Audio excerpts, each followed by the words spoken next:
How will our work change in the future? This is the first episode where we have the new format, which means I do not only talk about the topic today, I will also have someone with me who, with an interview, can add to exactly this topic. And I have a great guest with me today, Rebecca Jones. I'm going to tell you more about her in a minute. But first, we're going to talk about how will our work change in the future. Of course, we had certain changes, and some of them were not great. I know that we have a high number of people listening from the United Kingdom, and my condolences for the passing of Prince Philip. We are now talking about business and organizations, and I know this might be a challenging time for many, but it is much needed that we talk about which changes will happen in the near future so your organization will be ready. So I just give you a couple of ideas of how wildly changing the world at the moment is, and this happens in different countries, in different places, and with different companies. I'm giving you real-world example. I received quite a number of emails about this topic, which is why I'm picking it up. Of course, I guarantee absolutely everyone full anonymity, so I'm not going to call out organizations by name here, because I think that is a bit pointless, because we can still talk to the organization so far, which is happening internally or externally already, and it's of course important that these changes sustainably happen. In Germany, we had some changes. Sarah Wagenknecht, the former leader of the far left-wing party Die Linke, which translates the left. You know that normally left-wing parties step up for minorities and equal rights, and suddenly you have Sarah Wagenknecht, the former leader of this left-wing party, saying we should be aware of obscure minorities claiming more and more rights.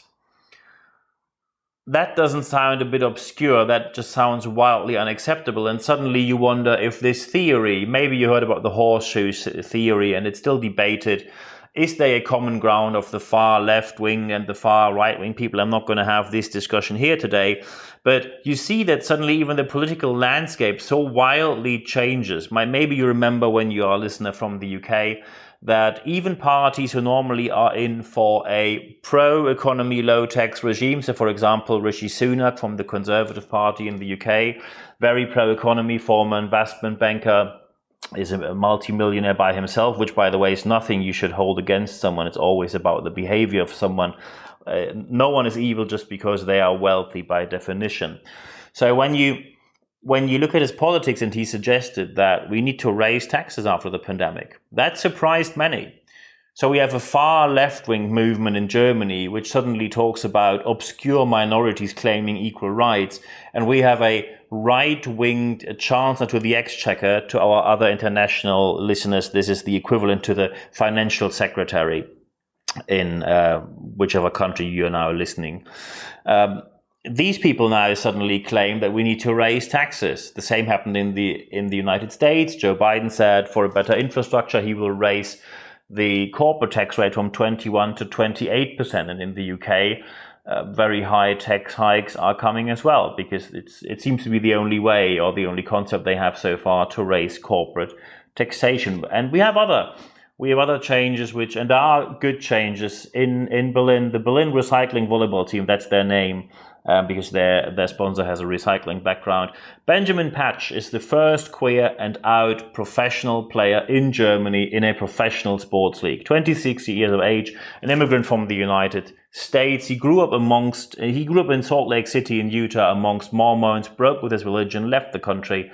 Now successful professional volleyball player in Germany. So in the year 2021, years and years later than we all thought, we have the first person being publicly out as a professional sports person in the highest league of his sport. Of course, volleyball had to take the first step. No one expected that football or soccer, for our American listeners, is going to be the one, but at least we have a positive change. What we're going to do now is we're going to look into the problems which we're going to face when our work circumstances change, and how the world of the future of work looks like. And then we are looking at how to do it better.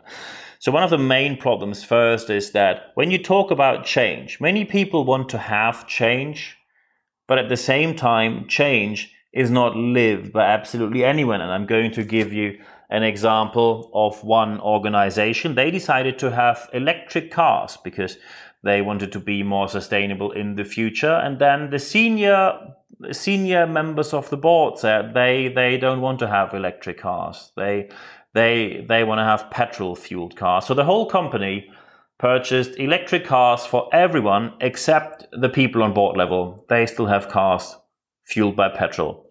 You can't make this up. And so I always wonder who is sitting at a table saying, yeah, that sounds like a good idea. Maybe people will really appreciate when we say change for everyone, but not for senior leadership. And of course, these people are exactly the people you now think of. And unfortunately, I don't want to say that all older or boomer generation white male people are the problem, because you can never generalize that they are all the problem. However, once more, when people say, I just want to drive faster, which in the country that happened isn't possible anyway because you have a general speed limit, and then this is the reason why you need a petrol-fueled car, and you just throw overboard the whole sustainability idea, which is, by the way, heavily promoted on the website of that organization, you shouldn't be surprised that people do not want to be part of your change projects, because they know that change is always only for the others, but never for senior leaders, which is, quite frankly, not great, to say it in a very polite way. When you always expect that people bring more and more to the table, and that is the next problem we see. People expect more and more qualifications. So, for example, in the UK, the bachelor's degree, meanwhile, is degraded to something which anyone expects. And people even know of how low quality many of these degrees are. It's basically like getting an entry ticket to the working world and signing up for the student loan, which is nothing else than a deferred tax on your income for the rest of your life. With the difference that in the UK, you only have to pay it off and it disappears after 20. So you only have to pay it off when you make a certain income, and it disappears after 25 years. While in the US, you have to pay it off anyway if you have a job or not. And also, even if you default, which means for our European listeners, go bankrupt, even then, the student loan is not part of the bankruptcy. So when you bounce back after being bankrupt, you still have to pay off your student loan. And many people, and by the way, this is nearly every 10th person at the moment when you look into statistics, default on their student loans. I have no idea what this concept should follow. I have no idea what the idea of this concept is, to keep people away from education by putting up insane fees that only people who are normally born rich can afford. But if you want to be elitist and classist, you shouldn't be surprised that people are not interested in your change the organization ideas, because they know that you are only in the position where you are due to your elitist background. So when you expect more and more and more qualification, people should have a bachelor's degree, a master's degree. And I give you an example from my circle of friends. One of my friends, bachelor's degree with honors, of course, at one of the best universities for photography. He was a photographer for a couple of years, then decided to go into marketing. Marketing, very good university, top 5 in the country, top 10 in Europe. Got the master's degree with distinction, being in the top 0.8% of that year. So the top of the top, bachelor's degree, master's degree. Then he decided he does not want to work for a startup, which many people in marketing want to do. He decided that he wants to work for a tech company because tech pays better. And then he decided and got accepted at a tech company in the city of London. Not a startup, once more. Tech company, highly profitable, on the market for a long time. And now just think of, what do you think this person makes per year in British pound? In British pound, the salary offered after bachelor's degree, master's degree, with honors and distinction, and bringing not only a network which supports his work, but also references and 5 years of work experience with him, he earned £25,000 a year. No, not after tax, before tax. So even after you did all that and you piled up student loan, which you have to pay off for the next 2 decades, you still do not make enough money to be able to afford a flat on your own in the city you work. So how do you think these people could be remotely interested in your change projects when they still struggle to make ends meet. They are more busy to keep their finances balanced on the low salaries they have. So of course they won't go the extra mile for your change project. And now please don't come up with a story of, oh, you can get promoted in the future. Of course you can. But I think when you are nearly 30 years old, it is not too much to ask that people have an idea of maybe have a small flat somewhere on your own, maybe in a part of the city where it's not dangerous, would be nice, and also not being on a constant struggle with income. Wouldn't that be nice? So when you expect more and more and more, surprise, surprise, that comes with a price tag. But often the price tag isn't on it. So the idea, and that's the third part of the problem, the idea of quicker, better, just everything to the next superlative, that is not a sustainable idea. And if you focus on top talents only, which you call them, and you only go by formal education, of course, I want to make very clear, excellent formal education is very helpful because you get brilliant lecturers, brilliant knowledge. However, I just give you an example how it can go wrong. This happened in an organization where they asked me for advice, but then they decided to go against my advice. So the situation was the following. Very successful salesperson in the company for more than 10 years. Asked for the next promotion. They said, you're the perfect candidate, everything's great, but you never went to university. That person then claimed that it is of no relevance that he didn't have a bachelor's degree. And let's face it, you don't need a bachelor's degree after you understood and brought the business forward for a decade. You don't need a bachelor's degree, let's face it, at that point in time. The company then said you should do a bachelor's degree while working, which in that industry where the usual 60 to 80 hour week is the norm, not the exception, it's completely unrealistic to expect that someone is studying on the side. And it's even more unrealistic to expect that if you would be able to do so, that this education you get and the tests you pass and the exams you pass have any benefit which properly will be implemented in the organization. It's basically only getting an access ticket by having a certain degree. And he denied that.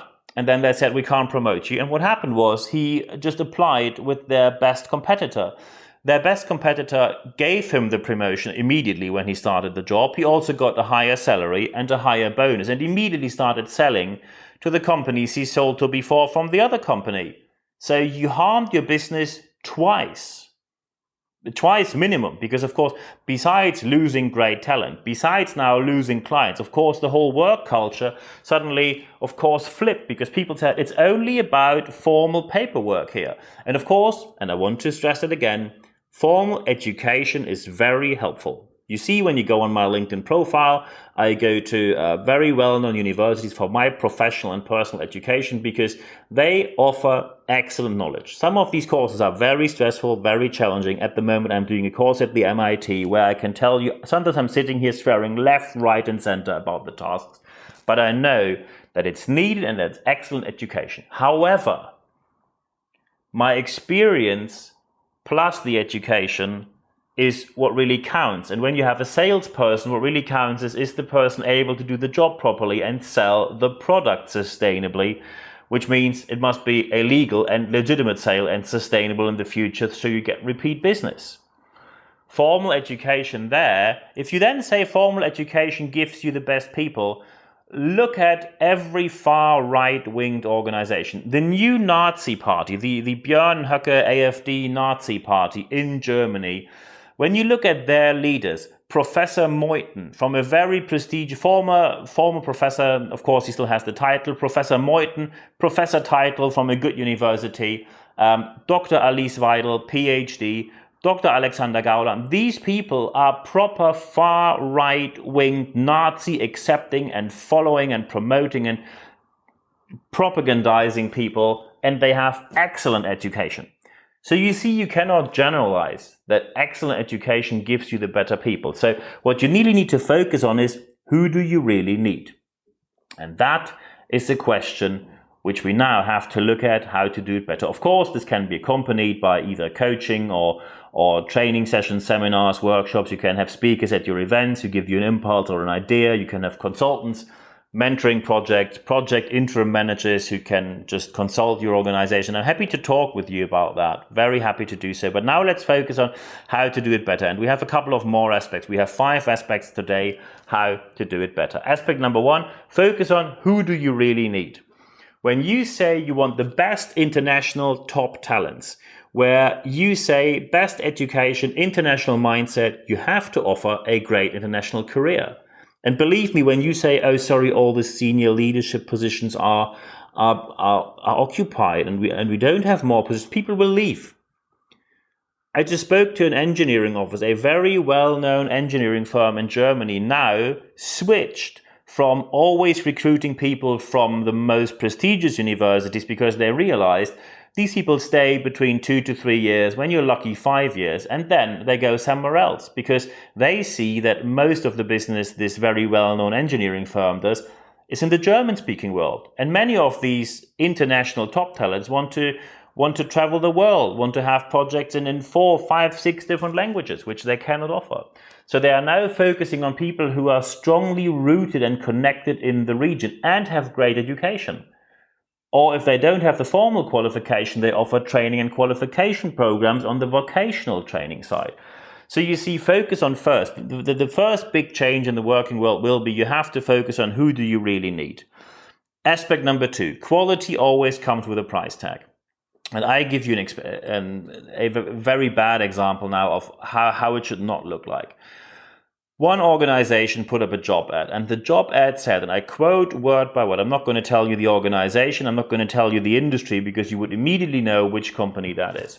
They said they expect a bachelor's degree, of course, which is not enough. They need a master's degree. When you apply with a master's degree, they expect that you were 2 years working internationally already besides your studies or between your studies in at least 2 different companies, which must be economically relevant. Their examples were the United States, but not anywhere in the US, preferably New York City, Chicago, Los Angeles, so Silicon Valley, the known cities, basically already saying, this job ad nearly says, we only want rich kids. But that's, of course, not, I think, what they're really looking for. Then there's a long list of what they expect as experiences you have. And this company is based in Germany. I'm not going to give you the city because that will already limit it down too much. And then people ask, so what's the payment? The payment they expected to pay with that qualification is 32,000 euros a year. For our American listeners, that's about $36,000, $38,000 a year. For our UK listeners, that's about £29,000, £28,000 a year before tax, not after tax. And then they are surprised that no one applied for the job. You cannot ask for more and more quality and don't raise the price tag. Please look at what are the costs of living.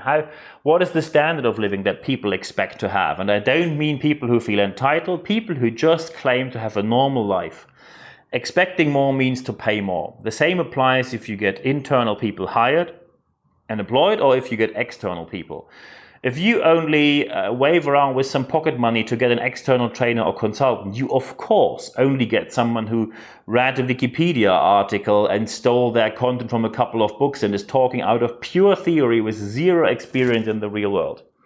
Quality comes with a price tag. Aspect number 2. Aspect number 3, there is no let's go on like we did before. A couple of organizations said that as soon as the pandemic is over, they're going to call everyone back into the offices. This is not how the world works, because aspect number 4 and 3 and 4 go together. Remote work, the question is only how you're going to do it, not if you're going to do it. If you don't do it, you lose talent. You become an employer which will quickly have the reputation of being a bit backward-faced. You will say it's conservative. They will say it's just not very modern and not an employer you want to work for.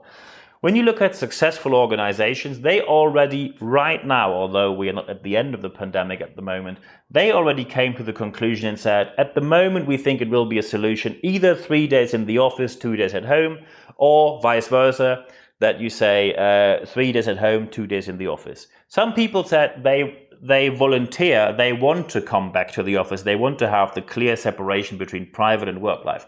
Fine, and there will be options for that as well. Some people now might say, I want to work from home, I liked it, and I want to keep it like that.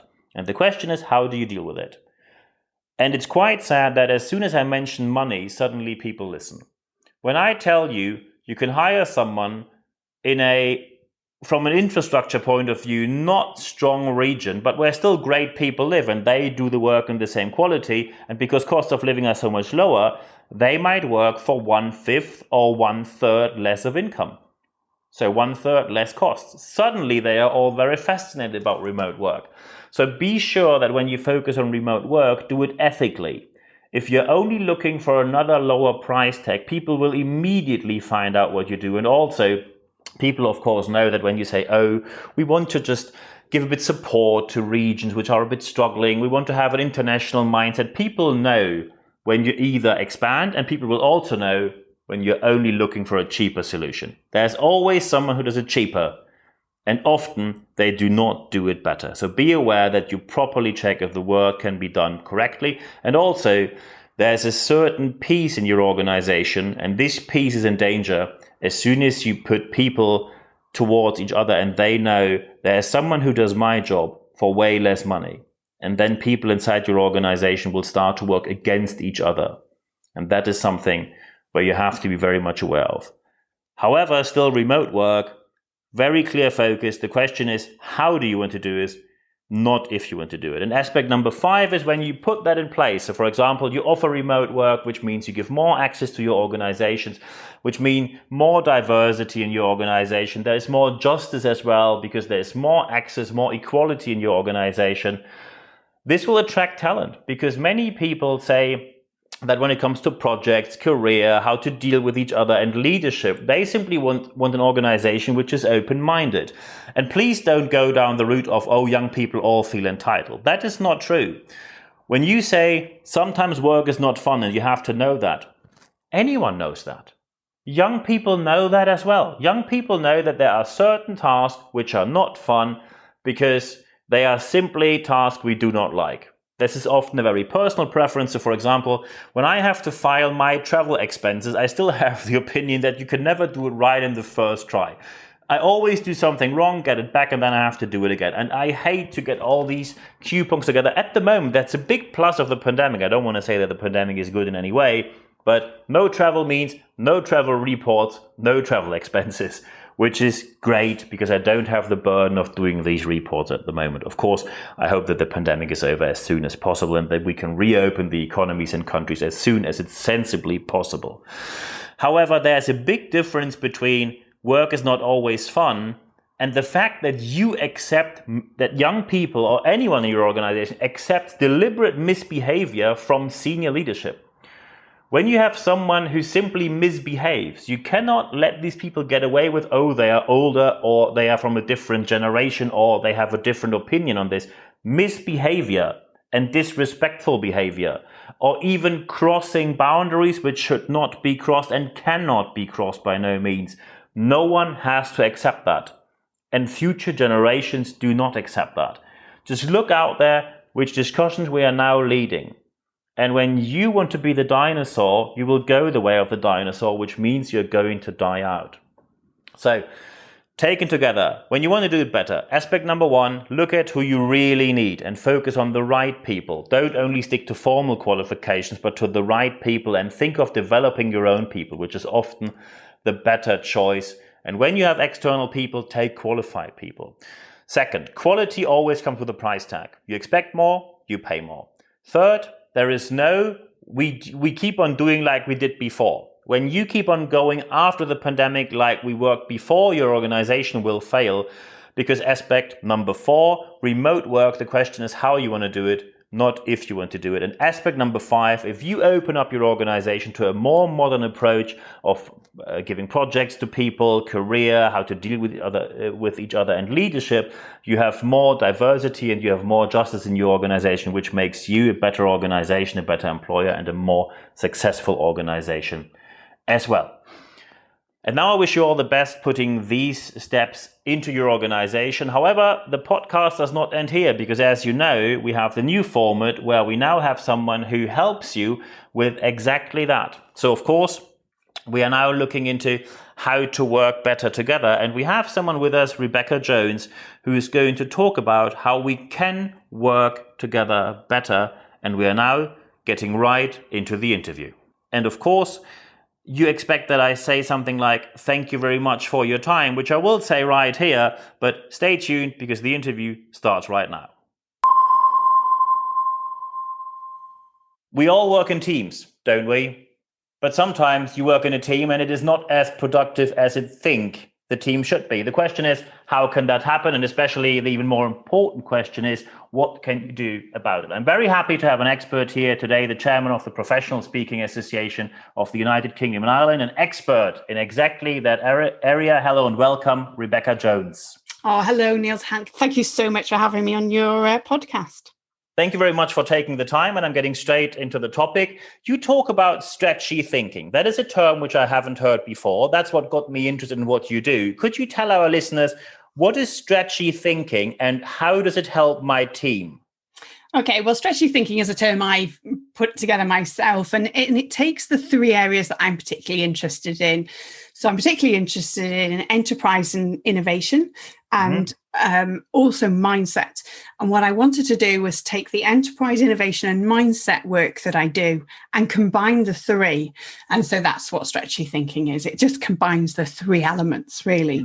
And it's looking at how we can be different, maybe better, more sustainable by just thinking differently. And it takes that sort of process of stepping outside our comfort zone. As you know, when we step outside of that comfort zone and stretch ourselves, we're more likely to try new things and achieve greater things. But of course, we all love staying in our comfort zone, don't we? So it's based on the concept of pulling you outside of your comfort zone and considering other possibilities, basically. So when we talk about, very interesting, because you mentioned mindset, and mindset is one of the, unfortunately, especially by certain motivational speakers, often most overused word just for mentioning, oh, I don't really have evidence for it, so I just put it under mindset. What, in your opinion, is mindset? How does it help my organization? And you also talk about growth mindset. What does that mean? Yeah, well, mindset, in my opinion, is the fact that it's the way our minds have become set in the way they think. In other words, that's how I believe it is likely to happen. So in other words, if I do this, this is what's likely to happen in my belief. So if we think about the fact that, lots of people will say to me, I'm no good at maths. And I can say, well, it's not that you're no good at maths. It's just you don't believe you're good at the type of maths that you maybe did at school. Yeah. But actually, I don't think I'm fantastic at maths, but I have enough capability to do the basic mathematical work that I do within my job and accounts, etc. So there's this interesting element, isn't there, with our mindset where we maybe play down our skill sets or we doubt our skill sets. So we'll often say, oh, I'm no good at that. And in fact, that's actually then forming that mindset that I'm no good at it, so therefore I shouldn't do it. And we see the same in teams where I sort of say to them, let's try a different approach. And you've heard this, and I'm sure they say, oh, I don't think that'll work for us. We've done something like that before, or we like how we do it. So, we're trying to change the way they think about something. And with growth mindset, what we know is that, it's not about saying if you try it, you might achieve it. We're saying if you try it, you might fail. But that's okay, because what we're going to do is we're going to learn from that failure.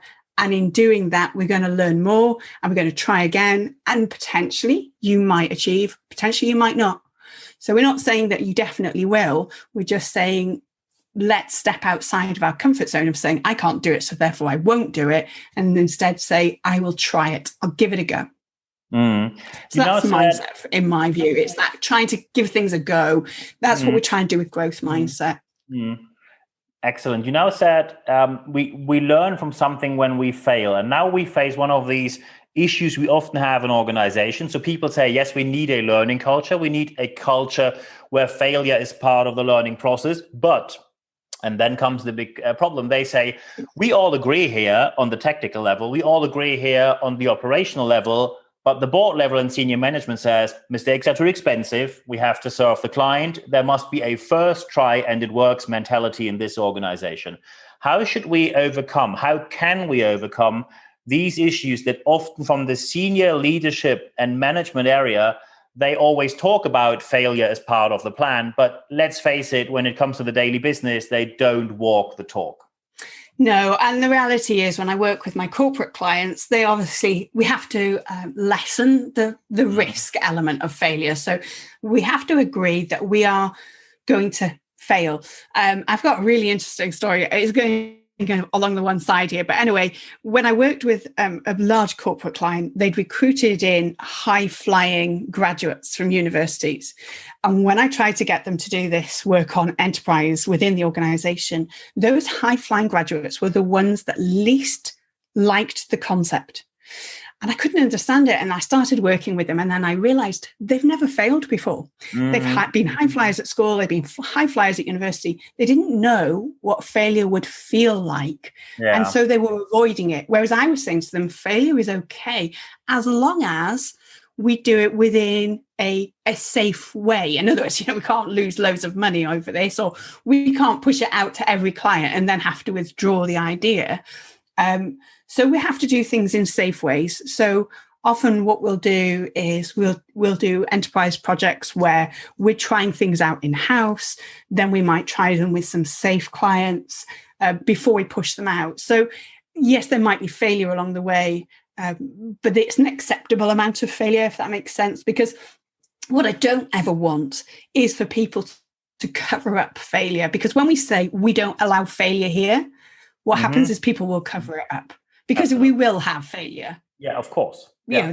That's reality. So now what you're going to have is people will cover it up. So we don't learn from it, So we need to be more open and honest and say, okay, well, that didn't work. Why didn't it work? We don't lay blame about it. We just say, well, why didn't it work? What can we do? And the other thing that I do a lot of when I'm doing enterprise work within organizations is we look at what other people are doing in other areas. So maybe nothing to do with what you do.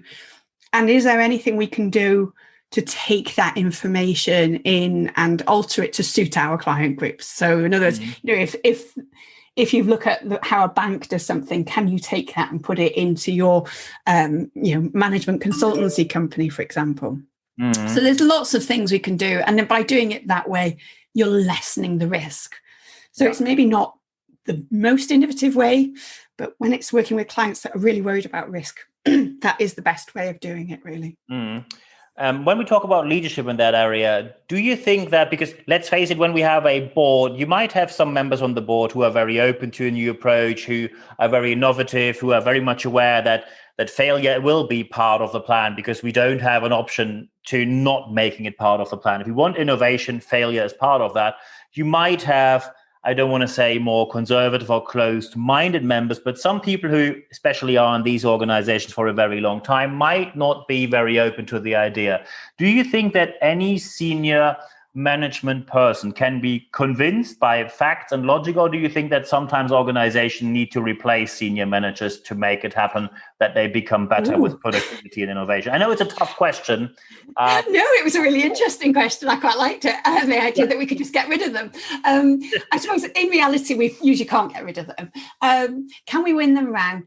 Well, I always talk about the quick wins within innovation and enterprise, and the idea that if we're going to start being innovative and enterprising in a business that's never had that way of thinking before, what I tend to do is say, let's do something that has a reasonably high impact, excuse me, but doesn't, but the risk isn't high.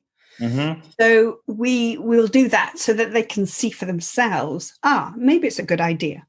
Yeah, okay. Of course, the difficulty is, you're trying to turn somebody around, and as much as I do, that means they've then got to say, maybe I was wrong. And they're not going to, are they? So we have to be sensible here and say, you're never going to get everyone on board.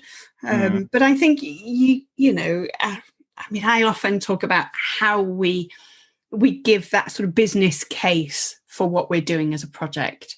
And most of the organizations I work with, we will have multiple ideas on the go, with the view that not all of them will come to fruition.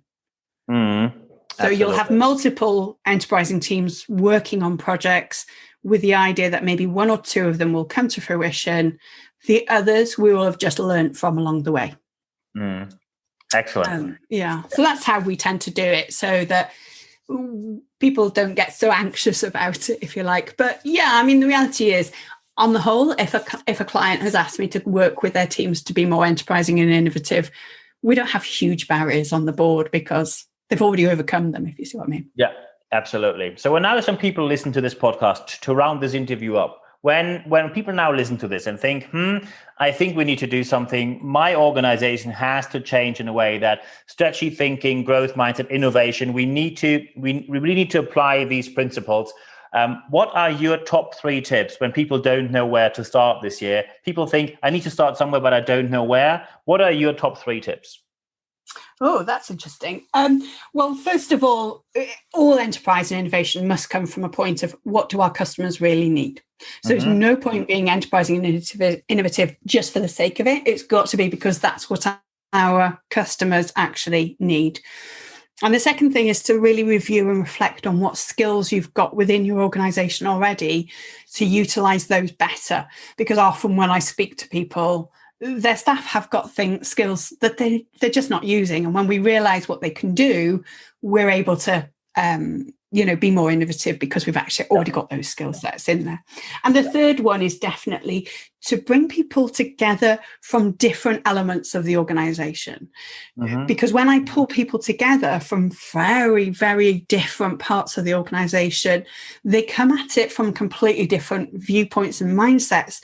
And often the innovation just happens because actually they realize, I've even seen organizations where somebody will say, this is the problem. And somebody in another department says, well, we've already got the solution. You've just never asked for it.